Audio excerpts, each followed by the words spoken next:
চলে আসেন, যে যেখানে আছেন, রাস্তাঘাটে দোকান বানিয়ে আছেন, পাক মাহফিলে চলে আসেন। আমি আপনাদের মহিবুল্লাহ হুসাইনি, আপনাদের ভাই, আপনাদের খেদমতে এসেছি। দেরি করবেন না। ফুরফুরা শরীফ ছোট হুজুর পীর রহমাতুল্লাহ আলাইহির মেয়ে ছেলে নাতি, মায়াপুর পূর্ণগরী হুজুর পীর রহমাতুল্লাহ আলাইহির ছেলে ছেলে পৌত্র। আমি মহিবুল্লাহ হুসাইনি আপনাদের খেদমতে এসেছি। যারা রাস্তাঘাটে দোকানদারেরা আছেন, দেরি না করে পাক মাহফিলে চলে আসুন। খুব অল্প সময়ের জন্য কিছু আলোচনা করে আপনাদের খেদমত থেকে বিদায় নেব। তারপরে আমার এই খালাতো ভাই ঠিকাদা আফতাবউদ্দিন সাহেব তিনি আসবেন, আলোচনা করবেন। আউযু বিল্লাহি মিনাশ শাইতানির রাজীম। বিসমিল্লাহির রাহমানির রাহিম। আলহামদুলিল্লাহ আলহামদুলিল্লাহ ওয়াসসালামু আলা ইবাদিহিল্লাযীনা ইসতাফা। أما بعد فيا أيها الإخوان رحمنا ورحمكم الله إن الله وملائكته يصلون على النبي يا أيها الذين آمنوا صلوا عليه وسلموا تسليما. صل على سيدنا مولانا محمد وعلى سيدنا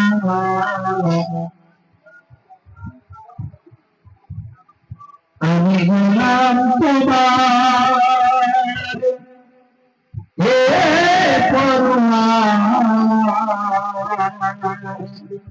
গোলাম করে আমারে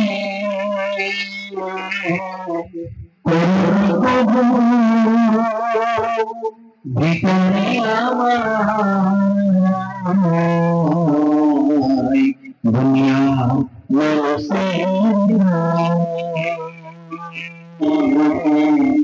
दुनिया से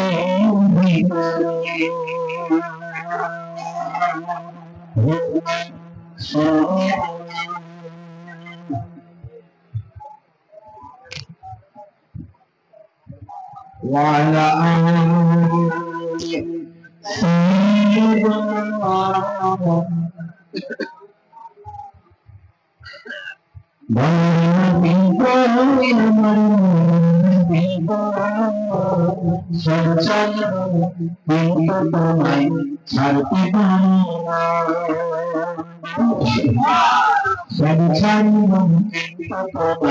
ছাড়তে পারি না, ছাড়িনি ছাড়ব না, ছাড়তে পারি না, সব ছাড়ি কিন্তু তোমায় ছাড়তে পারি না।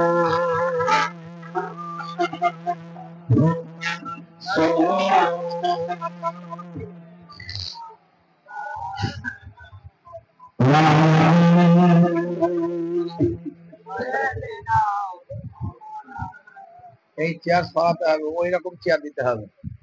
হ্যাঁ, এই চেয়ারে বসে যাচ্ছে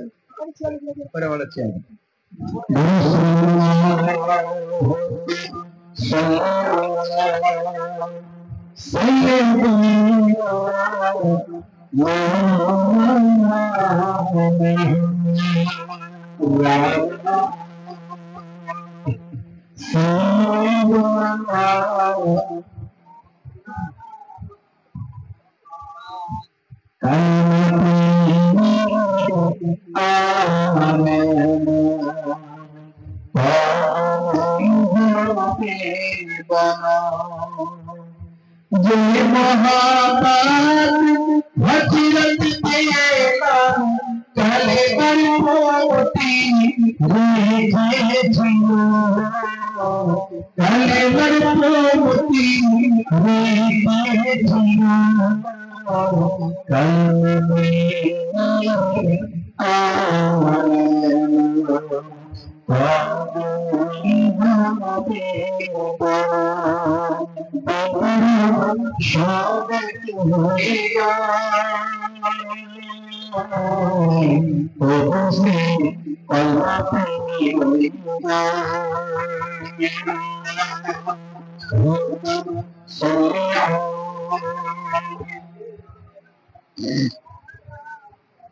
وعلى آل سيدنا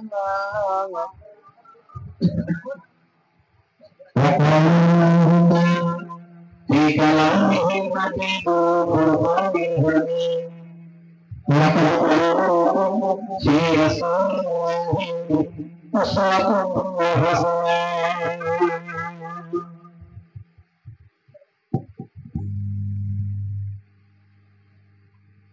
وقال الله تعالى أيضا في كتابه مخبرا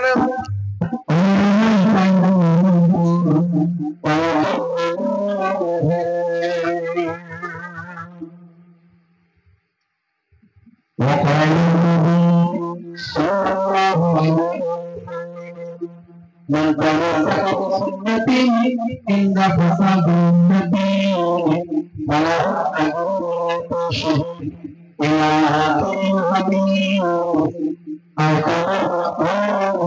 عليه السلام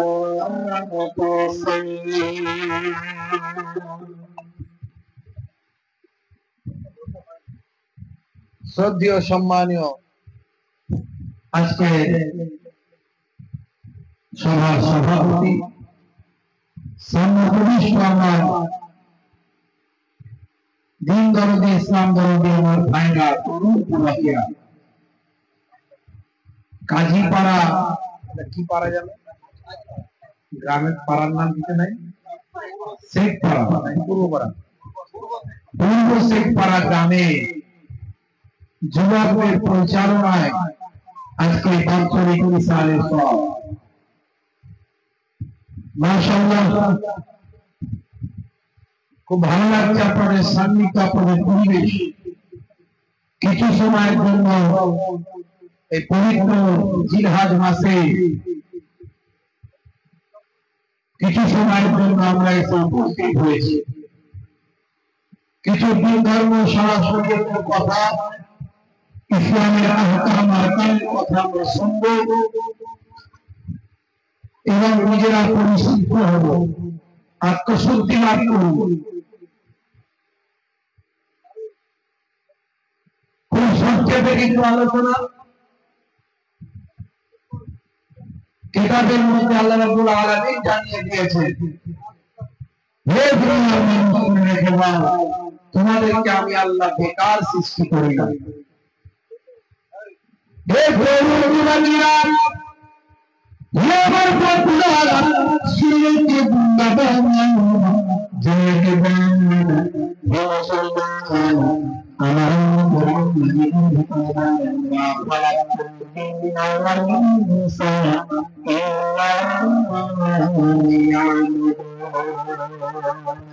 হে প্রভুরা আমার আল্লাহ বললেন আমি জীব এবং দুনিয়ার দ্বারা সৃষ্টি করেছি কেবলমাত্র আমার বন্দী করার জন্য এবার ছাড়া আমি মানুষকে সৃষ্টি করি না এবার করতে হবে এবার ছাড়া কোনো নাই এবার হয়ে যায় না এবার আল্লাহ নির্দেশনা মেনে নেয় এই পৃথিবী এই পৃথিবীতে বিদায় নিতে হবে আমার আল্লাহ পৃথিবীর জন্য মানুষকে সৃষ্টি করেছেন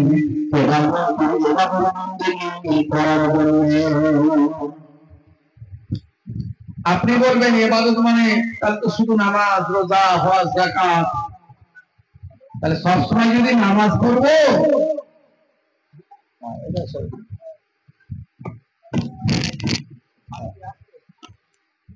রাসূলুল্লাহ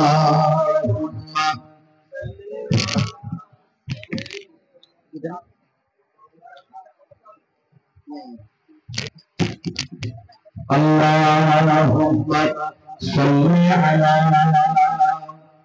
সাইয়্যিদিনা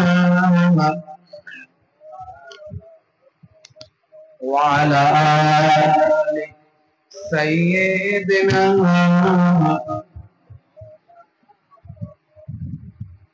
তাহলে আমরা যদি সবসময় ইবাদত করব, তাহলে কাজকর্ম কখন করব? ব্যবসা বাণিজ্য, চাষবাস, চাকরি বাকরি, রুজি রুটি, মনে রাখবেন আসলে আমাদের ব্যাখ্যা করতে একটু ভুল হচ্ছে। আল্লাহ ইবাদত করতে বলেছেন মানে আপনার ঘুম থেকে ওঠা থেকে ঘুমাতে যাওয়া পর্যন্ত যা কিছু আছে সব কিছু যদি আল্লাহ এবং রাসূলের নির্দেশ অনুযায়ী করেন, সবটাই ইবাদত বলে গণ্য হয়ে যাবে।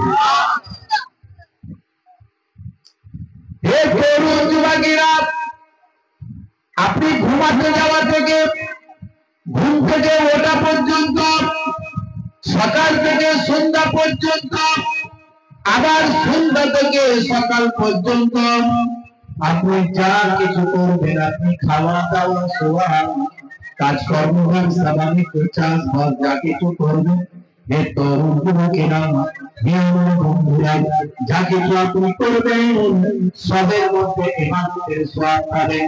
তবে নিয়তটা আপনার ঠিক রাখতে হবে। বুখারী শরীফের প্রথম হাদিস, ইন্নামাল আমালু বিন্নিয়াত, নিয়তের উপর আমল হয়।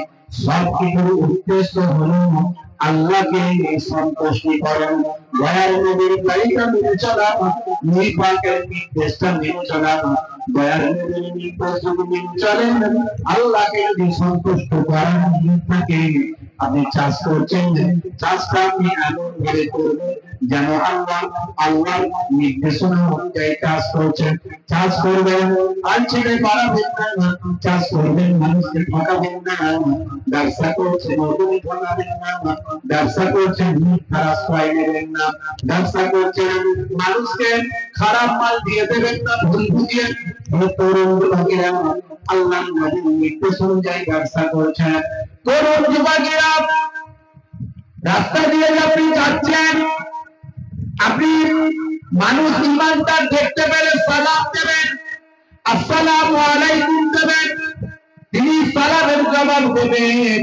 হে তরুণ যুবকেরা, অমুসলিম ভাই দেখলেন, কাকা কেমন আছো, দাদা কেমন আছো, ভালো জিজ্ঞাসা করলেন, বাচ্চাদের ছোটদের স্নেহ করলেন, বড়দের সম্মান করলেন, স্ত্রীর সঙ্গে ভালো ব্যবহার দেখালেন, পিতামাতার সেবা করলেন, আলেম ওলামাদের সম্মান করলেন। এইভাবে সারাটা দিন আপনি অতিবাহিত করলেন। যা কিছুই করেন না কেন, সব যদি নবীর তরিকা অনুযায়ী হয়, সবটাই আপনার ইবাদত বলে গণ্য হয়ে যাবে। সব ইবাদত। আপনি ব্যবসা করছেন, সেটাও সওয়াব হবে আপনার, ব্যবসার মধ্যেও সওয়াব। চাষ করছেন, সওয়াব পাবেন। আপনি রাস্তা দিয়ে যাচ্ছেন, আপনি নিয়ত করে বেরিয়েছেন যে আমি নবীর তরিকা অনুযায়ী যাব, রাস্তা দিয়ে যাচ্ছেন, আপনি ছোট বাচ্চা আপনার পরিচিত পেলেন, তাকে একটু ভালোবাসলেন, বয়স্ক মানুষদের পেলেন, তাদের সঙ্গে সম্মান দিয়ে কথা বললেন, সব কিন্তু ইবাদত হিসাবে গণ্য হয়েছে।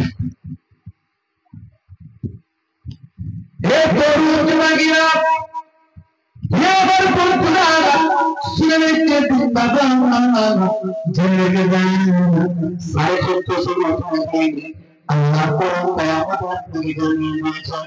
আল্লাহর কোরআন কেন করেছেন, আজকে যুগে সেগুলো বিজ্ঞান বাস্তবতায় পরিণত হয়েছে। কোরআনের নির্দেশটা যদি আপনি মানেন, তাহলে আপনার ইবাদত বন্ধ হবে। হাদিসের নির্দেশটা যদি মানেন, তাহলে ইবাদত বন্ধ হবে। আমার আল্লাহ তাই কোরআন মাজিদের ভিতরে বলেন, ইয়া আইয়ুহাল্লাযীনা আমানু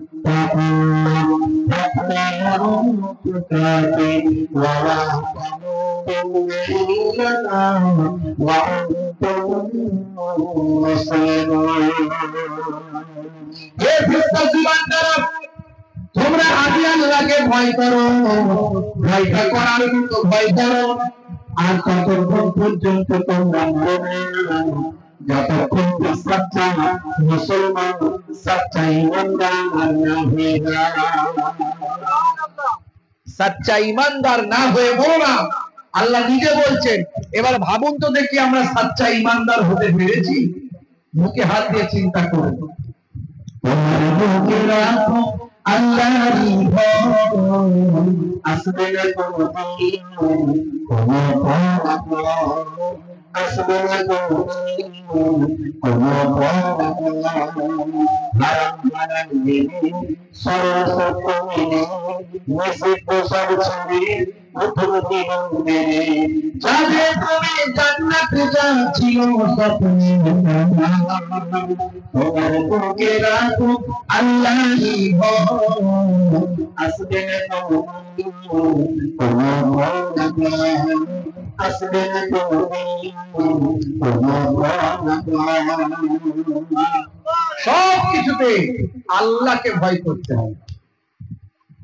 আপনি সব কিছুতে ভাবুন যে কেউ দেখতে পায়নি, দেখছেন কে? যে বলে আমার আপনার অন্তরের খবরটাও আল্লাহ জানেন। ইন্নাহু আলিমুন বিযাতিস সুদূর, অন্তরের খবরটা, বান্দা তোমার অন্তরে কি চলছে সেটাও আমি আল্লাহ জানি। সব কিছুতে আল্লাহকে যদি বেশি ভয় করতে পারে, আল্লাহ বলছেন তবে তুমি সচ্চা মুসলমান হতে পারবে। আর আল্লাহ বলছেন সচ্চা মুসলমান না হয়ে তুমি মরো না। হে তরুণ যুবকেরা, হে আমার বন্ধুরা, শুনে রেখে বাবা জেনে দেবেন সচ্চা মুসলমান হতে গেলে কি করতে হবে। আল্লাহ সচ্চা মুসলমান না হয়ে মরো না। এখন বলুন সচ্চা মুসলমান হতে গেলে কি করতে হবে? আমার আপনার নবী বলে দিয়েছেন সচ্চা মুসলমান হতে গেলে দুটো জিনিস তোমাকে ফলো করতে হবে। একটা হলো আল্লাহর বাণীকে আন্দাজি, আর একটা হলো আমার বাণী হাদিস। আমি তোমাদের সেরাপতি উপহার, আল্লাহর বাণী কোরআন মাজিদ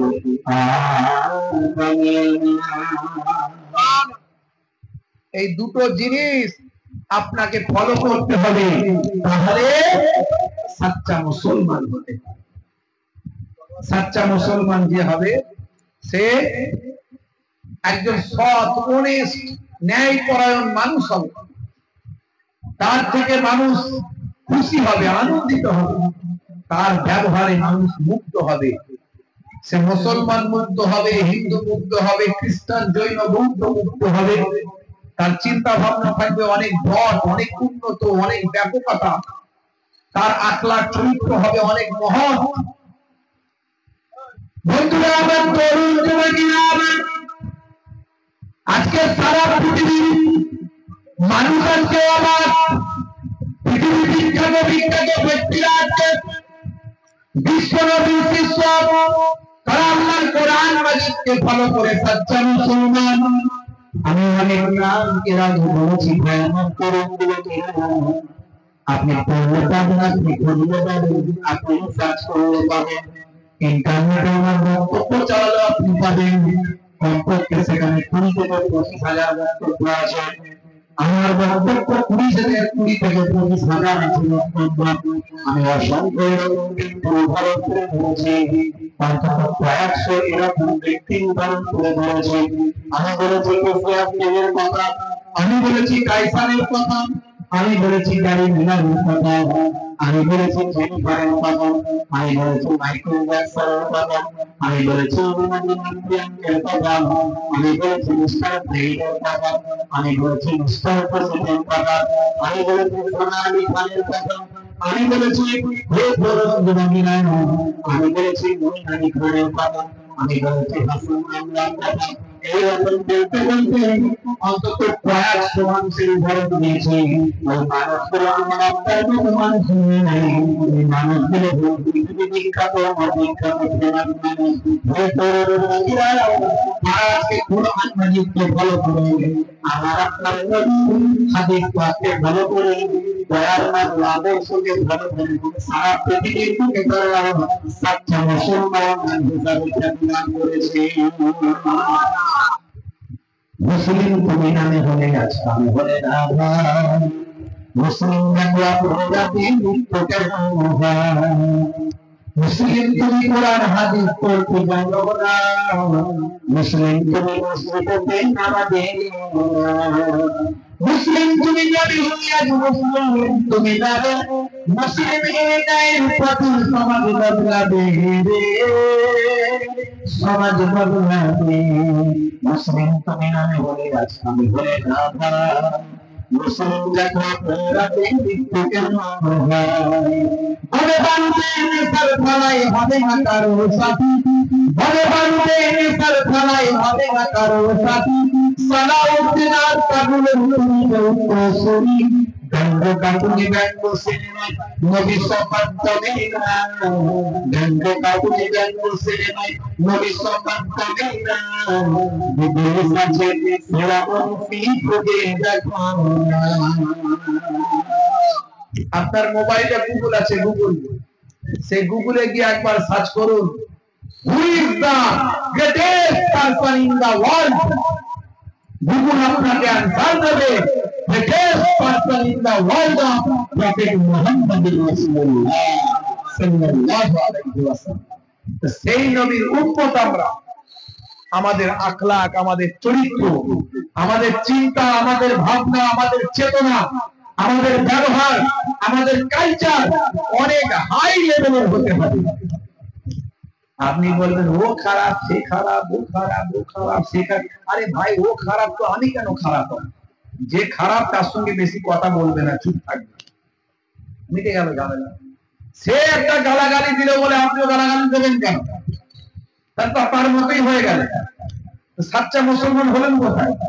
সে গালাগালি দিয়েছে, সে হচ্ছে নিকৃষ্ট লোক, আমি তার সঙ্গে লাগবো না। সেই গালাগালি দিন তাকে আমি ইগনোর করবো, অ্যাভয়েড করবো, তার থেকে আমি দূরে থাকবো। বেশি বাড়াবাড়ি হলে আইনের ব্যবস্থা আছে, আইনের দিকে যাও, তার সঙ্গে কি আমি গালাগালি করবো না? তাহলে আমার সম্মানিত থাকবে? আপনি সাচ্চা মুসলমান হতে গেলে আপনাকে আখলাকুল নববী নিয়ে আসতে হবে, রাসূলের তরিকা নিয়ে আসতে হবে। বন্ধুরা আমার, তরুণ যুবকেরা হে আমার মুরব্বিয়ানেরা, হে যুবকেরা শুনে কে দিন ধরে হে মুসলমানের খলিফা ইসলাম হযরত ওমর ফারুক রাদিয়াল্লাহু তাআলা বলেন সেই জামানায় হযরত ওমর ফারুক রাদিয়াল্লাহু তাআলা কাছে দুইজন যুবক ছিলেন। দুইজন যুবক একজন বৃদ্ধ মানুষকে ধরে নিয়ে গেল।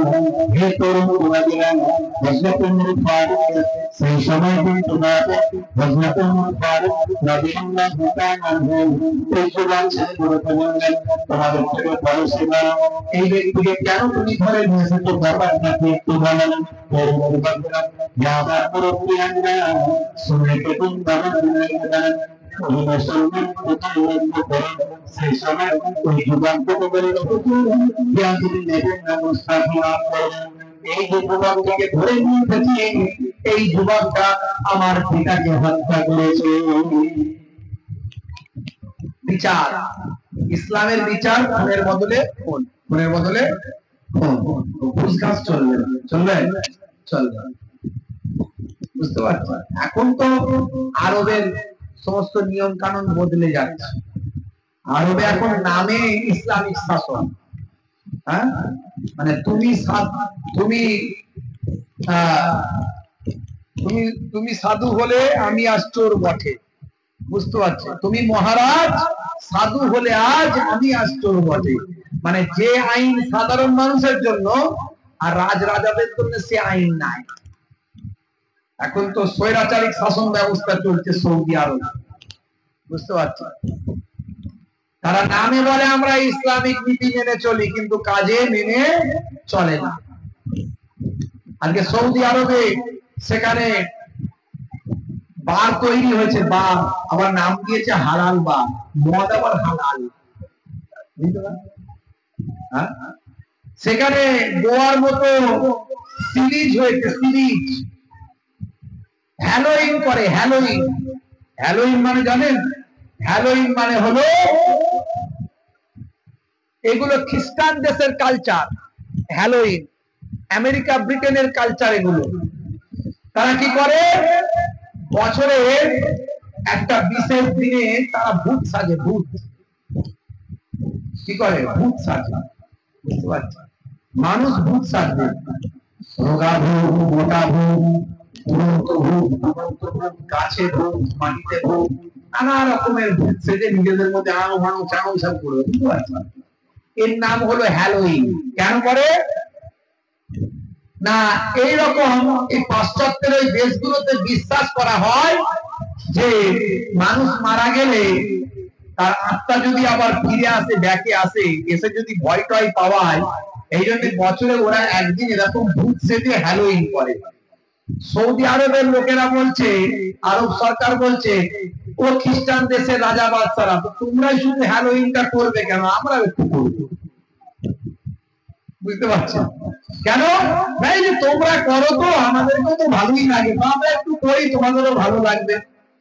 তার মানে কি হচ্ছে, ওই সমস্ত দেশের রাজা বাদশাদেরকে একটু খোলানো হচ্ছে, একটু তেলানো হচ্ছে। এই জন্য এরা বছরে একদিন করে হ্যালোইনও করে।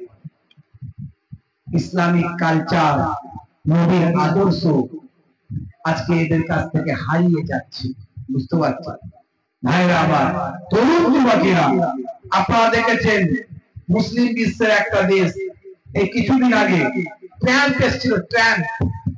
ট্রাম্প আসার পরে দুই দিকে মহিলাদেরকে দাঁড় করিয়ে দিয়েছে, তাদের মাথায় খোলা চুল, সেই চুলগুলোকে এরকম করে ঘুরিয়ে ঘুরিয়ে ট্রাম্পকে তারা ওয়েলকাম, স্বাগতম জানাচ্ছে। দেখেছেন ইন্টারনেটে অনেক।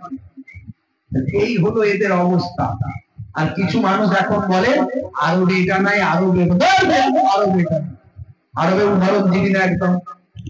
আরব আমাদের দলিল। আমরা আরবে কেন যাই? কারণ সেই দেশে আমার আপনার নবী পাক শুয়ে আছেন, আর সেই দেশে আল্লাহর বাইতুল্লাহ, আল্লাহর ঘর আছে। এই জন্য আমরা যাই। আরবের রাজাবাদটাকে দেখতে যাই না, আমরা যাই বলে তারা আজকে কথিত। বুঝতে পারছেন? নবীর দেশ বলে আমরা সম্মান করি। ভাইরা আমার, তাদের কালচার আজকে নির্দিষ্ট জায়গায় চলে গেছে, ভাবতে পারবেন। এই যে ফিলিস্তিনের মানুষগুলোকে এই জালেম ইসরাইল শহীদ করে দিচ্ছে, 60,000 মানুষকে শহীদ করে দিচ্ছে, অথচ এরা মানবতার ঠিকাদার। এরা বলে মানবতা বজায় রাখতে হবে, সাম্যবাদ দিতে হবে, মানবতা বজায় রাখতে হবে, আমরা সব মানুষ, আমাদের মস্তিষ্ক ভালো করতে হবে। এরা মানবতার ঠিকাদার, আর এরাই হলো সবচেয়ে বড় খুনি। পৃথিবীর ইতিহাস করে দেখুন, কোন মুসলিম বাচ্চা এদের মতো খুন খারাপি করেনি। মুসলিম লক্ষ লক্ষ মানুষকে হত্যা করেছিল, মুসলমান ছিল না। যারা মুসলিম সমাজকে নিয়ে কলঙ্কিত করে, তাদের ইতিহাস জানা নাই, তারা ইতিহাস না জেনে কথা বলে। হিটলার লক্ষ লক্ষ মানুষকে হত্যা করেছিল, কিন্তু সে মুসলমান ছিল না। মাও সেতুং লক্ষ লক্ষ মানুষকে হত্যা করেছিল, সে মুসলমান ছিল না। সম্রাট অশোক লক্ষ লক্ষ মানুষকে হত্যা করেছিল, সে মুসলমান ছিল না। ইতিহাস দেখান তো দেখি, ইতিহাস দেখান যে হযরতে ওমর ফারুক, হযরতে আবু বকর, এই সমস্ত মুসলিম যারা অরিজিনালি রাজা বাদশা, এরা লক্ষ লক্ষ মানুষকে হত্যা করেছে না। ইসলাম শান্তির কথা বলে। ISLAM, Islam. I for I, S for good, L for love, A for one, M for mankind. I should love all mankind, অর্থাৎ আমার উচিত সারা বিশ্বের মানুষকে ভালোবাসা। अंधे को रास्ता दिखाने का नाम है इस्लाम, भूखे को खाना खिलाने का नाम है इस्लाम, प्यासे को पानी पिलाने का नाम है इस्लाम, अमानत का नाम है इस्लाम, इबादत का नाम है इस्लाम और मोहब्बत का नाम है इस्लाम। हे तरुण जुवानेरा, ये हमारे बंधुरा सुने के जिंदाबाद सारा दुनिया के बंधु कुरान मजीद पढ़े, कुरान आदर्श सीखे, कुरान मजीद की पढ़ाशुना करें, से कुरान प्रेमिक हो जाए। ये तरुण वगैरह कुरान मजीद সম্পর্কে মানুষের কাছে ভুল বার্তা দেওয়া হয়, তাদের কাছে ভুল বার্তা দেওয়া হয়, তাদের বলবে কুরান মজিদ আপনি তো বাংলায় পড়ুন, আরবিতে পড়ুন, ইংরেজিতে পড়ুন, বিভিন্ন ল্যাঙ্গুয়েজ আছে পড়ুন, কুরান মজিদ সম্পর্কে জানুন, তারপর আমার বার্তা ছড়ান। এই তরুণ वगैरह কুরান নবীর আদর্শ, কুরান নবীর আদর্শ সম্পর্কে আপনার জানান। আমার নবী কি আপনার দেখিয়েছেন, কি চরিত্র দেখিয়েছেন, কি ক্ষমা করা, দয়া ভালোবাসা দেখিয়েছেন, অমুসলিমদের প্রতি কি আপনার চরিত্র দেখিয়েছেন। দয়া নবী সম্পর্কে কিছু বলতে গেলে নবী পাকের আদর্শ সম্পর্কে আপনাকে জানতে হবে। এই তরুণ वगैरह ये আমার বন্ধুরা যে নবী আদর্শ শিখিয়েছেন, আখলাক চরিত্র শিখিয়েছেন, বাবা সারা পৃথিবীর মানুষ মুগ্ধ। এই তরুণ वगैरह সে কোরআন মাজিদ পড়ে আপনি নসিহত করেন। বিশ্বনবীর শিষ্য হলো কাইসা, বিশ্বনবীর শিষ্য হলো মুহাম্মদ আলী কেলে হলো নসিহত করেন। মাইকেল জ্যাকসনের নাম শুনেছেন, সারা পৃথিবীর মানুষ তার নাম জানেন। মাইকেল জ্যাকসন যিনি 150 বছর বেঁচে ছিলেন, কিন্তু 50 বছরের বেশি বাঁচেননি। বাবা একজন ডাক্তার রেখেছিলেন নিজের জন্য 1 কোটি টাকা এরকম 12 জন ডাক্তার সঙ্গে নিয়ে ঘুরে বেড়াতেন। আর ওদের শরীরের কোন অর্গান যদি খারাপ হয়ে যায়, অন্য মানুষের শরীর থেকে অর্গান সঙ্গে সঙ্গে তুলে দেওয়া হবে, এরকম মানুষ তিনি অসংখ্য কিনে নিয়েছিলেন। কারো হাত কিনেছিলেন, কারো লাল কিনেছিলেন, কারো পাকস্থলী কিনেছিলেন, কারো বাবা স্টোমাক কিনেছিলেন, কারো কিডনি কিনেছিলেন। এই তরুণ যুবকেরা মাইকেল জ্যাকসন পৃথিবীর যে কোনো প্রান্তে যখন যেতেন, যে পার্সোনাল বিমান যে জেটে করে যেতেন, সেটা হলো সুপার স্পেশালিস্ট একটা ছোট্ট হসপিটাল। সেই হসপিটাল তার সঙ্গে থাকত 12 জন ডাক্তার সঙ্গে থাকত, আর ডোনারেরা সঙ্গে থাকত, যারা নিজেদের অর্গানগুলো ডোনেট করবে পয়সা দিয়ে যাবো প্রস্তুতি করেছিলেন। মাইকেল জ্যাকসন পৃথিবীর যে প্রান্তে যেতেন না কেন, যদি তার হাতটা ব্লকেজ হয়ে যায়, কোন একজন ব্যক্তি কোনো হাত কিনে রেখেছেন, সে হাত পা ধরা হবে, সঙ্গে সঙ্গে লাগিয়ে দেওয়া হবে। এইভাবে নিজেকে বাঁচিয়ে রাখার জন্য 150 বছর চেষ্টা করেছিলেন। তিনি বুঝে গিয়েছিলেন না এভাবে সব হবে না, 50 বছরের বেশি আর বাঁচা যাবে না। সেই সময় তিনি মুক্তির জন্য, শান্তির জন্য বিভিন্ন ধর্মশাস্ত্রগুলো পড়াশোনা করেছিলেন। পড়তে পড়তে পড়তে আল কোরআন মাজিদটা তিনি পড়েছিলেন। কোরআন মাজিদ পড়ে তিনি বিশ্বাস করেছিলেন কোরআন মাজিদ সত্য, আল্লাহ সত্য। সেই সময় তিনি বিশ্বনবীর নামে কালেমা পড়ে নিকাই। মাইকেল জ্যাকসন কি মুসলমানের ছেলে শাহরুখ খান, সলমান খান করে বলেন তো দেখি?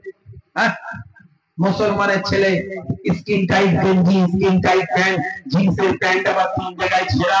কি নাম রে ভাই? বলে আমার নাম হুকু। সে কি রে ভাই? গেঞ্জির বুকে কি হচ্ছে? হুকু। গেঞ্জির বুকে লাগিয়েছে দুটো, নাম রেখেছে হুকো। আমি বলি ফারিস্তা, তুই কবরে আজকে আয়, ফারিস্তা মারবে হুকো। মুসলমানের ছেলে নাম রেখেছে ডায়মন্ড, হাতে ধরেছে স্মার্টফোন, কানে লাগিয়েছে হেডফোন, গান শুনছে পাগল মন। ফারিস্তা বলবে শোন, কবরে গেলে বুঝবি তখন। মাথার চারিদিকটা ফাঁকা, উপরটা ঢাকা। কি রে ভাই? হুকু পাখির ভাষা। মাথার চারিদিকটা ফাঁকা, উপরটা ঢাকা, এদিকটা চেঁচে ফাঁকা, ওদিকটা চেঁচে ফাঁকা, সামনের দিকে চুলটাকে নিয়েছে, পেছনে করেছে ঢাকা, ভালো করে মেরেছে কোপা, সেখানে আবার কালারিং করেছে কাকাতুয়ার মাথায় ছুটি, ঠেক্সিয়ারি কালার ছুটি, গরু বাছুর গাড়ি আছে, গরু বাড়ি ঢাকছে গাছে। বুঝতে পারছেন? মুসলমানের ছেলে, রাগ করবেন না। হাতে 4টে আঙুলে 4টে সোনার আংটি, আবার গলায় সোনার চেন। বেশি দিন মস্তানি থাকবে না। বা ফেরাউন নমরুদ সব ঢুকে গেছে সব। ওসব কেউ নাই। আর এই জামানার ফেরাউন নমরুদ তারাও চলে গেছে, বুঝতে পারছেন? এরকম আমাদের এলাকা তো সব আশপাশে সব ছিল, সব জেলখানার ভিতরে চলে গেছে। মস্তানি বেশি দেখাতে যেও না, সৎভাবে জীবন যাপন করবা, জীবনটা ধন্য হবে, লংজিভিটি বাড়বে।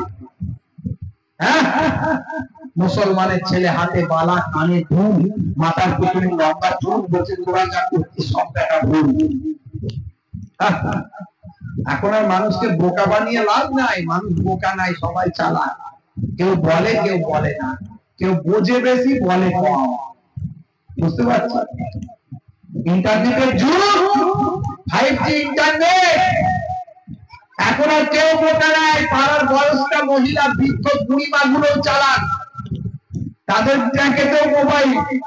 আজকে একজন ভিখারি মানুষ দেখলাম, দুটো পা নাই বেচারা, সে এক জায়গায় ভিক্ষা করছে, আমি কাছে গেলাম, বুঝতে পারছেন? যাই হোক, তো হঠাৎ করে দেখছি সে মোবাইল বের করছে, বের করে ফোন করছে টোটোওয়ালাকে, হ্যালো, টোটোটা নিয়ে এসে এবার আমি বাড়ি যাবো, বুঝতে পারছেন? বিরাট চালাক তো, মাশাআল্লাহ, আল্লাহ সবারই ব্যবস্থা করে দিয়েছে।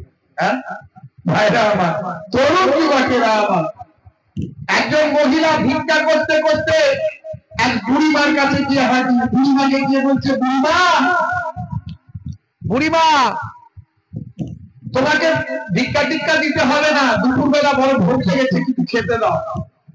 তখন বুড়িমা বলছে, মারে, তুই খেতে চাইছিস, এক কাজ কর, রান্না তো এখন একটু দেরি আছে, তুই একটু ঘুরে আয় পাড়ায়, আমি খাবার রেডি করছি। তখন ওই ভিখারি মহিলাটা বলছে, মাগো, আমার কি অত হাতে সময় আছে, কত কাজ আমার, কত জায়গায় যেতে হবে, আবার এসে দাঁড়িয়ে থাকবো, তো তুমি এক কাজ করো, আমার ফোন নাম্বারটা নিয়ে নাও, তোমার হয়ে গেলে মিস কল করে দিও। তখন বুড়িমা বলছে, মিস কল মারার দরকার নাই রে মা, চিন্তা করিস না, আমার হয়ে গেলে আমি ছবি তুলে হোয়াটসঅ্যাপে পাঠিয়ে দেবো, তুই ডাউনলোড করে দিয়ে দিবি। তাহলে এখন আর বোকা কেউ নাই মা, কাউকে বোকা বানানো যাবে না। হ্যাঁ, বলে হুজুর আমি নামাজ পড়তে পারি না, জানেন তো, এত কাজ, কি করবো বলুন তো, নামাজের সময় পাই না, কিন্তু হুজুর আমার ঈমান কিন্তু পাক্কা, ঈমান কিন্তু আমার পাক্কা। নামাজ পড়ে না, আবার ঈমান পাক্কা, কোথা থেকে পেয়েছি সব কথা? নামাজ যে পড়েন তাহলে ঈমান পাক্কা থাকে? আওতাবাজি কথাবার্তা, মানুষকে বোকা বানিয়ে লাভ নাই। হে তরুণ যুবকেরা, হে আমার বন্ধুরা, শুনে রেখে দিন বাবা, জেনে রেখে দেন, পৃথিবীর বিখ্যাত ব্যক্তি আর আজকে বিশ্ব নদীর শিল্প হলো কোরআন মাজিদ পড়লেন, কোরআন মাজিদ পড়ে তারা মুক্ত হয়ে যাবেন। হে তরুণ যুবকেরা, শুনে রেখে দেন, 1450 বছর আগে আল কোরআনে যেটা লেখা আছে সেটা আজকের যুগে বিজ্ঞানের বাস্তবতায় প্রমাণিত। এর আগে আমি অনেক উদাহরণ দিয়েছি, বেশি উদাহরণ আমার আজকাল লাগবে না। বন্ধুরা, তরুণ যুবকেরা, আমার আল্লাহ 1450 বছর আগে কোরআন মাজিদে বললেন, হে দুনিয়ার মানুষ, শুনে নেন, ওয়ালা তাকুরুল বাইয়ুকুতাল ফি সাবিলিল্লাহি আমওয়াত বাল আহিয়া ওয়ালাকিন লা তাশউরুন।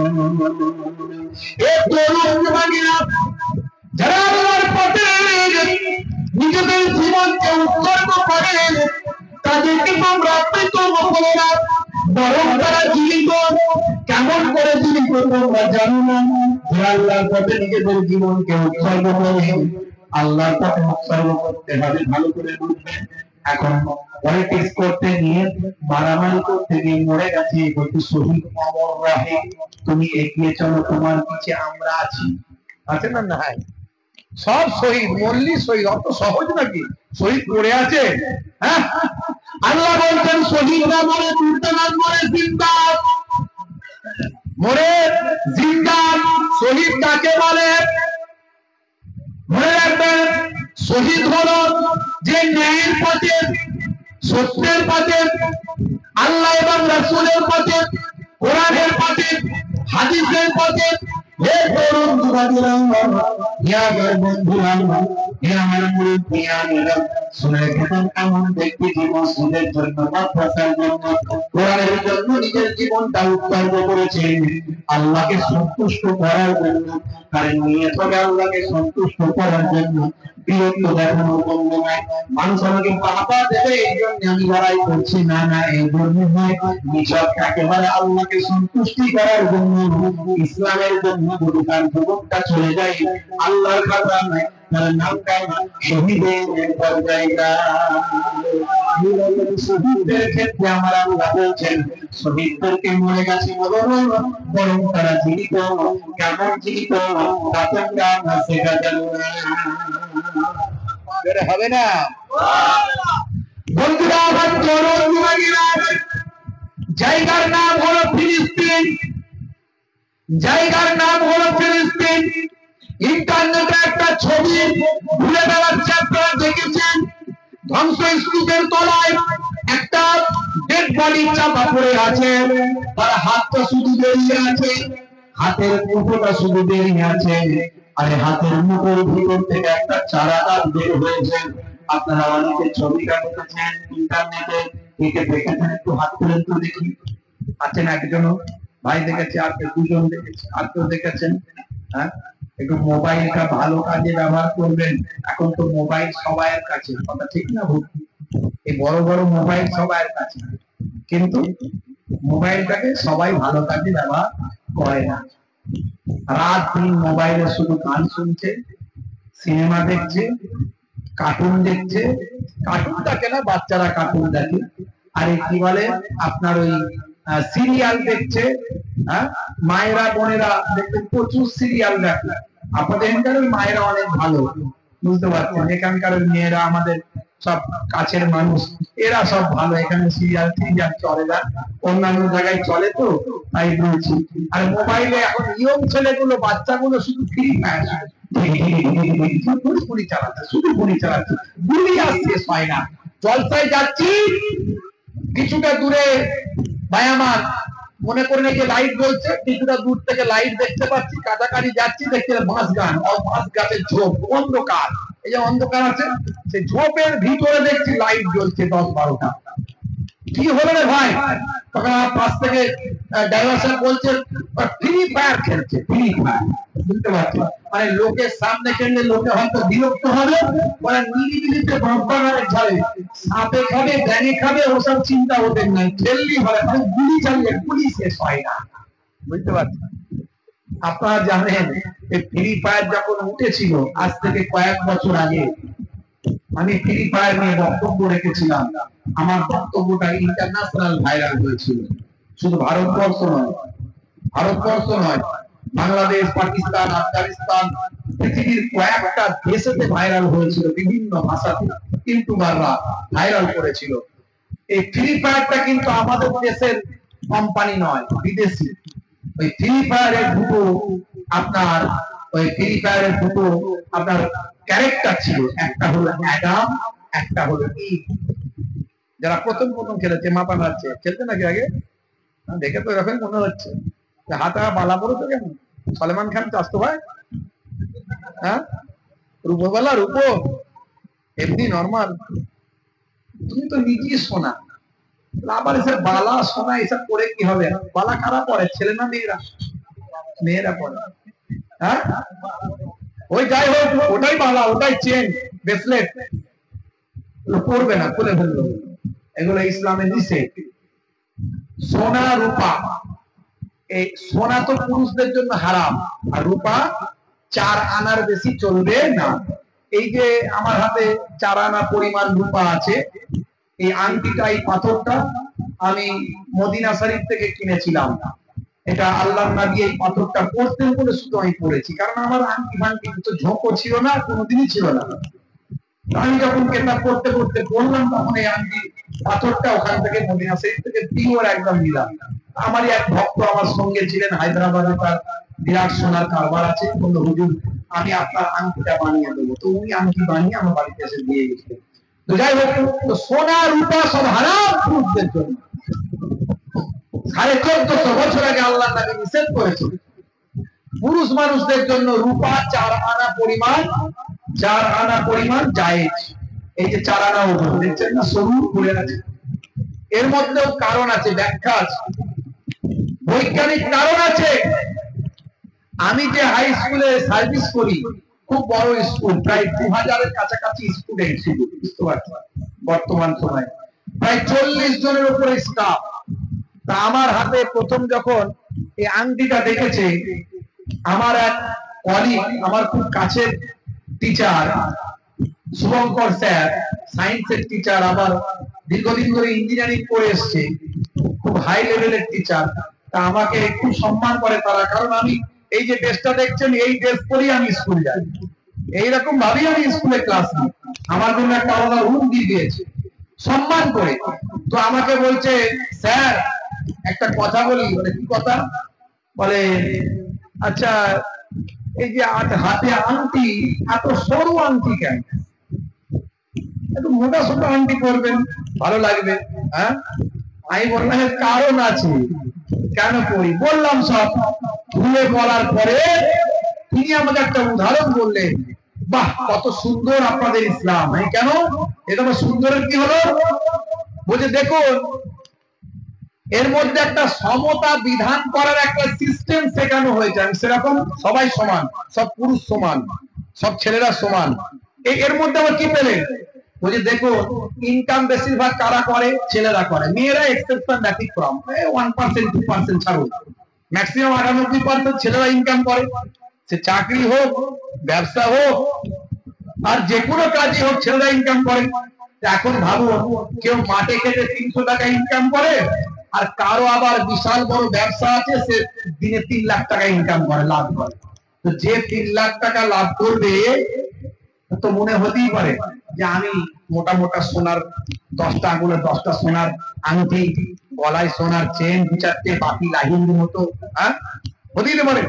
আর যে 300 টাকা ইনকাম করে, তার একটা আংটি করার পয়সা নাই, বা খুব বেশি হলে একটা আংটি, সে ওই লোকটাকে যখন দেখবে তখন বলবে, হাই রে হাই, ওর পয়সা আছে বলে কত সুন্দর দেখাচ্ছে, আমার নাই, আমি গরিব মানুষ। এই যে মনে দুঃখ হতে পারে, 1450 বছর আগে আল্লাহর নবী নিষেধ করে দিলেন, তোমার পয়সা আছে বলেই তুমি পুরুষ মানুষ সোনা রূপা পরে ঘুরে বেড়াতে পারবে না। দারুণ যুক্তি বলেছেন তো, এটা তো আমার মাথায় ছিল না। বাহ, এটা একটা কারণ। তবে আমার কাছে একটা কারণ আছে, আর একটা বৈজ্ঞানিক কারণ আছে, সেটা হলো বৈজ্ঞানিক ব্যাখ্যা আছে, সেটা হলো, আমি তখন ওই স্যারকে বললাম, সায়েন্সের টিচার, আমি বললাম শুনুন, আমার জ্ঞান যতটুকু আছে, আমি তো সায়েন্সের টিচার নয়, আমি মাস্টার ডিগ্রি পর্যন্ত পড়েছি, ঠিক আছে, কিন্তু সায়েন্সের স্পেশালিস্ট নয়, আমি মেনলি অ্যারাবিক আর হিস্ট্রির উপরে। তো যাই হোক, আমার জানা মতে আপনাকে বলছি, সোনা, রূপা, তামা, ধাতু, ব্রোঞ্জ, এগুলো সব ধাতু, সব লোহা, সব ধাতু, এগুলোর ক্ষয় আছে, ক্ষয়। আর আমরা যখন ঘেমে যাই, আমাদের এই লোমের গোড়া থেকে পানি বের হয়ে আসে শরীর থেকে, অর্থাৎ কোটি কোটি ছিদ্র আছে। এই দীর্ঘদিন ধরে এই রূপা সোনা শরীরে থাকতে থাকতে এর একটা ক্ষয় হয়, আর এই শরীরের ছিদ্রের মাধ্যমে ভিতরে যায়, গিয়ে সেখানে আমাদের শরীরে গিয়ে বিক্রিয়া করে, হরমোনের সঙ্গে বিক্রিয়া হয়, এতে স্বাস্থ্যের জন্য ক্ষতি হয়। বিজ্ঞানসম্মত কারণ হলো, এই যে সোনা রূপা এগুলোর ক্ষয় হয়, ক্ষয় হয়ে শরীরের সঙ্গে বিক্রিয়া করে, এটা শরীরের ক্ষতি হয়। পুরুষ মানুষদের হরমোনাল ফিগারটা আলাদা, মহিলাদের হরমোনাল ফিগারটা আলাদা। পুরুষদের হরমোনাল ফিগারের সঙ্গে ব্যাক হয়ে, মিক্সড হয়ে শরীরকে ক্ষতি করে, আর মহিলাদের হরমোনাল ফিগারের সঙ্গে মিক্সড হলে কোনো ক্ষতি হয় না, কারণ তাদের হরমোনাল সিস্টেমটা আলাদা। আল্লাহ আমাদের এইভাবে সৃষ্টি করেছেন। তাই মহিলারা যত খুশি সোনা রূপা পড়লে কোনো অসুবিধা নাই, পুরুষদের সোনা রূপা সব পড়া হারাম, 4 আনা রূপা ছাড়া।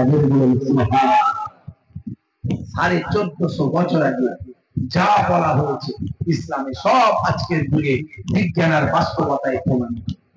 মাইকেল জ্যাকসনের মতো মানুষ আজ কোরআন পড়ে বিশ্ব নবীর শিষ্য, যে মাইকেল জ্যাকসন যখন মারা গেলেন, তখন গুগল সারা পৃথিবীর মানুষ এত সার্চ করেছিল 4 ঘন্টার জন্য গুগলের সার্ভারটা পৃথিবী থেকে ডাউন হয়ে গিয়েছিল। পৃথিবীতে আর গুগল নামক কোনো কিছু ছিল না। এই 4 ঘন্টার জন্য গুগল হারিয়ে গিয়েছিল, সার্ভার ডাউন হয়ে গিয়েছিল। সেই হলো মাইকেল জ্যাকসন। কি মুসলমানের ছেলে শাহরুখ খান, সলমান খান করে, মুসলমানের ছেলে জানা উচিত এদের থেকে অনেক বেশি পপুলারিটি ছিল মাইকেল জ্যাকসনের। সেই মাইকেল জ্যাকসনও মহানায়ক হয়েও তার থেকে আরো মহানায়ক ভাই আমার আপনার নবী বিশ্ব নবীর শিষ্য হলেন। হে তরুণ যুবকেরা, হে আমার বন্ধুরা, তারা বিশ্বাস করেছিল কোরআন সত্য, তারা বিশ্বাস করেছিল বিশ্বনবী সত্য, বিশ্বনবীর বাণী সত্য। হে তরুণ যুবকেরা, 1450 বছর আগে কোরআন মাজিদের ভিতরে বললেন যারা শহীদ হয়ে যায় তাদেরকে তোমরা মৃত বলো না, বরং তারা জীবিত। কেমন করে জীবিত তা তোমরা সেটা জানো না। বন্ধুরা আমার তরুণ যুবকেরা, আমি তার প্রত্যক্ষ প্রমাণ আজকে দিচ্ছি। 1450 বছর আগে আল্লাহ কোরআন লিপিবদ্ধ হয়েছে, আর আজকের যুগে বিজ্ঞানের বাস্তবতায় কেমন প্রমাণিত হয়েছে। ইন্টারনেটে ভাইরাল ধ্বংসস্তূপের তলায় একটা ডেড বডি পড়ে আছে। ওই ডেড বডিটা ভাই আমার ধ্বংসস্তূপের তলায় চাপা পড়ে আছে। হাতটা কেবল বের হয়ে আছে, হাতের কবজি পর্যন্ত দেখা যাচ্ছে, আর হাতের ভিতর থেকে একটা চারা গাছ বের হয়েছে। তরুণ যুবকেরা, বিশেষজ্ঞরা বলছেন এই চারা গাছটার বয়স হলো 3 মাস। চারা গাছটা কিসের চারা গাছ জানেন? খাজুর গাছ, খাজুরের চারা গাছ। হে তরুণ যুবকেরা, হে আমার বন্ধুরা, শুনেছি হে মুসলমান, যে ফিলিস্তিনের মানুষের উপর অত্যাচার করা হচ্ছে, আমার মানবতা আজকে লুণ্ঠিত হয়েছে, মানুষ আজকে অপরাধ প্রবণ হয়ে গিয়েছে। আর ন্যায়টা ন্যায়, অন্যায়টা অন্যায় বলেন, যত মানুষ পৃথিবীর দারিদ্র্যে কমে গেছে। হে তরুণ যুবকেরা, হিংসা, বিদ্বেষ, ঘৃণা মানুষের ভিতরকে, মানুষের মনকে কন্ট্রোল করে ধরেছে। বন্ধুরা আমার তরুণ যুবকেরা, আজকে যারা আমার ফিলিস্তিনের বিরুদ্ধে কথা বলে তাদের ইতিহাস জানা দরকার। ফিলিস্তিনের বুকে যে যুদ্ধ করে যুদ্ধটা হচ্ছে, কেন হচ্ছে? তরুণ যুবকেরা, 1948 সালের আগে যদি পৃথিবীর মানচিত্র দেখেন, ফিলিস্তিন নামে কোন ইসরায়েল নামের কোন দেশ পৃথিবীর মানচিত্রে ছিল না। 1948 সালের আগে পৃথিবীর বুকে ইসরায়েল নামে কোন দেশই মানচিত্রে ছিল না। এর আমি 1000 বছরের ইতিহাস বলেছি, ইন্টারনেটে আছে। 1919 সালে প্রথম পোল্যান্ড থেকে কিছু ইহুদি তারা এসেছিল ফিলিস্তিনের কিবুস নামক জায়গায়। গাজা, যে গাজা নাম করেন, গাজা থেকে কয়েক কিলোমিটার দূরে। ইহুদিরা এমন অ্যাগ্রেসিভ, পূর্বের জামানায় নবীদেরকে পর্যন্ত তারা শহীদ করেছে। আল্লাহ তাদের উপর লানত, অভিসম্পদ দিয়েছে। পৃথিবীর কোন দেশে তারা টিকতে পারে না। ইউরোপের দেশগুলো থেকে যেখানেই থাকে তারা অ্যাগ্রেসিভ চিন্তা ভাবনার জন্য মানুষ তাদের উপর অত্যাচার করে। আর হিটলার 60 লাখ ইহুদিকে হত্যা করেছিল, আপনারা জানেন। এই মারের চোটে ফিলিস্তিনে এলো ইহুদিরা কত সালে? 1919 সালে কিবুসে এলো। তারা এসে মুসলমানদের বলল, ফিলিস্তিনি ভাইদের বলল, তোমরা নবীর অনুসারী, নবীর আদর্শ হলো কেউ বিপদে পড়লে সাহায্য করো, তাকে খেতে দাও, তাকে থাকতে দাও। তাই তোমাদের কাছে আমাদের আবেদন, আমরা কিছুদিনের জন্য অত্যাচারিত হয়ে চলে এসেছি, আমাদের থাকতে দাও, খেতে দাও। তখন ফিলিস্তিনের মুসলমানগুলো দয়ার নবীর আদর্শ দেখিয়ে ভাই আমার সেই সময় তাদের থাকার জায়গা দিল, কাজের জায়গা দিল। এবারে বিভিন্ন জায়গা থেকে এসে জামায়াত হলো। আস্তে আস্তে আমেরিকা, ব্রিটেনের সহযোগিতায় ফিলিস্তিনের একটা বড় অংশকে নিজেদের দেশ বলে তারা বিবেচিত করতে লাগলো, এমনকি তাদেরকে সহযোগিতা করলো আমেরিকা, ব্রিটেন, জাতিসংঘ। তখন ইসরায়েল একটা দেশ তৈরি হয়ে গেল। সেই 1948 সাল থেকে ফিলিস্তিনের মুসলমানরা তারপর থেকে লড়াই শুরু করলো। আমাদের থাকতে দিলাম, আমাদের জায়গায় থেকে দিলাম, আমাদের এখানে কাজ কারবার করতে দিলাম, আমার ঘরে থাকলে খেলে কাজ কারবার করলে, এখন আমার ঘরটাকে বলছো তোমার ঘর। লড়াই শুরু হলো। এই লড়াই একদিনের নয়, বুঝতে পারছো? কিন্তু দুর্ভাগ্য, বিশ্বের মুসলমান ফিলিস্তিনিদের পাশে দাঁড়ায়নি। ওই কয়েকটা দেশ ছাড়া দাঁড়ায়নি। মুসলমানরা আজকে আমরা, এটাই আমাদের সবচেয়ে বড় ফল্ট। এর জন্য আমরা লাঞ্ছিত, বঞ্চিত, অপমানিত যে কোন মুসলমান বিপদে পড়লে অন্য মুসলমান সাহায্য করতে আসে না। অথচ দেখবেন হিন্দু ভাইদের কোন পাড়ায় দেখবেন একটা হিন্দু ভাই যদি বিপদে পড়ে, সব হিন্দু ভাইরা একত্রিত হয়, জামায়াত হয়, তার পাশে দাঁড়ায়, ছোটাছুটি করে। খ্রিস্টানদের ক্ষেত্রেও তাই। অন্যান্য সম্প্রদায় আপনারা দেখেছেন, এই যে আপনার শিখ ভাইরা, তারা কৃষক আন্দোলন নিয়ে কিভাবে লড়াই করে, মাত্র অল্প কিছু মানুষ কৃষক আন্দোলন নিয়ে লড়াই করলো। শিখ পাঞ্জাবিরা যারা পাঞ্জাবে থাকে, আর সারা ভারতবর্ষে 30 থেকে 40 কোটি মুসলমান আমরা ওয়াকাফ নিয়ে কোনো লড়াই করতে পারি না। আসলে ও হচ্ছে হোকে জায়গা, আমি তো ভালো আছি, ও মার খাচ্ছে খাক, আমার কি, আমাদের জায়গা জমি বাপ্তটুকু যা দিয়েছিল সব নিয়ে নেবে, ও অসুবিধা নেই, আমারটা থাকলেই হলো। এটাই আমাদের পতনের কারণ হয়ে দাঁড়িয়েছে। আমরা সুপ্রিম কোর্টে মামলা করেছি, আপনারা জানেন, আমাদের মামলা এখনো চলছে। আমি সুপ্রিম কোর্টে নিজে গিয়েছি, সুপ্রিম কোর্টে আমি নিজে গিয়েছি, মামলা আমাদের চলছে, বড় বড় উকিলদেরকে আমরা লাগিয়েছি। হে তরুণ যুবকেরা, হে আমার বন্ধুরা, শুনে রেখে দিন বাবা, জেনে রেখে দেন যে মুসলমান একটুখানি লম্বা করুন, একটুখানি খেয়াল করুন, সেই থেকে তাদের লড়াই শুরু হয়েছে।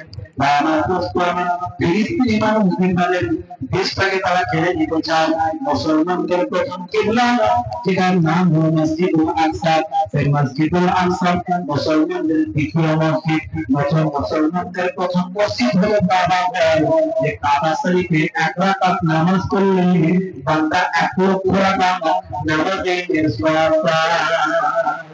হে তরুণ যুবকেরা, দ্বিতীয় মসজিদটা হলো মসজিদুন নববী শরীফ। এই মসজিদুন নববী শরীফে পুরো বান্দা যদি 1 রাকাত নামাজ পড়ে 50,000 রাকাত নামাজের সওয়াব পায়। আর 3 নম্বর হলো মসজিদুল আকসা, যেটা ফিলিস্তিনের জমিনে আছে। এই মসজিদুল আকসায় যদি কোনো বান্দা বান্দি 1 রাকাত নামাজ পড়ে 25,000 রাকাত নামাজের সওয়াব পায়। সেই মসজিদুল আকসাকে হেফাজতের জন্য ফিলিস্তিনের মানুষগুলো নিজেদের জীবনকে উৎসর্গ করছে। এরাই প্রকৃত শাহাদাত হচ্ছে, এরাই প্রকৃত শহীদ হচ্ছে। তারা চাইলে পালিয়ে যেতে পারে, তারা চাইলে নিজেরা বেঁচে যেতে পারে, তারা চাইলে অন্য দেশে তাদেরকে বলা হচ্ছে তোমরা চলে আসো, তারা বলছে না, আমাদের মাতৃভূমি ছাড়বো না, ফিলিস্তিনের জমিন ছেড়ে কোথাও যাবো না।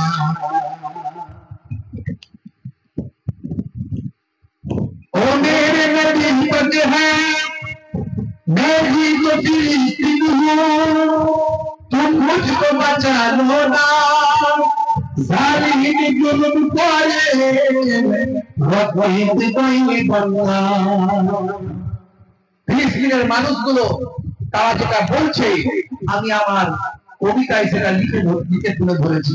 মাঝে মাঝে একটু সময় পেলে ভাঙাচোরা করি আর একটু লেখালেখি করি। मैं भी तो फिलिस्तीन हूँ, तुम मुझको बचा लो ना, जालिम जुल्म करे वही बंदा। मस्जिदे अक़सा को सुधू तो अमरना, किबला तो मुसलमाने कभी अक़सा हमरा। আচ্ছা, মসজিদে আকসা শুধু কি ফিলিস্তিনের মুসলমানের না সারা বিশ্বে? তাহলে সারা বিশ্বের যে সমস্ত দেশের ক্ষমতা আছে তারা কোনো এর জন্য ব্যবস্থা নিচ্ছে? কিছুই নিচ্ছে না।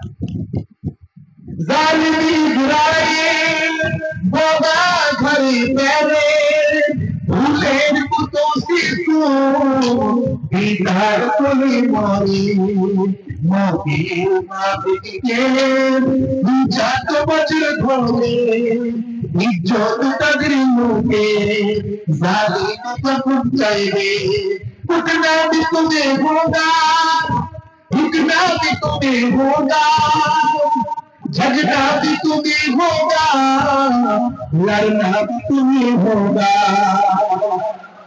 জোরে হবে না জোরে হবে না 1948 सरकार आगे इजराइल नबी কোনো দেশ ছিল না মঞ্চিতে জার্মানি নাজিদের কাছে মুদিরা মার কে আসে কারণ ফিলিস্তিনে মসজিদে আকসা को कब्जा दियोगे क्या फिलिस्तीनी को कब्जा दियोगे क्या मैं भी तो फिलिस्तीन हूँ तुम मुझको बचा लो ना मैं भी तो फिलिस्तीन हूँ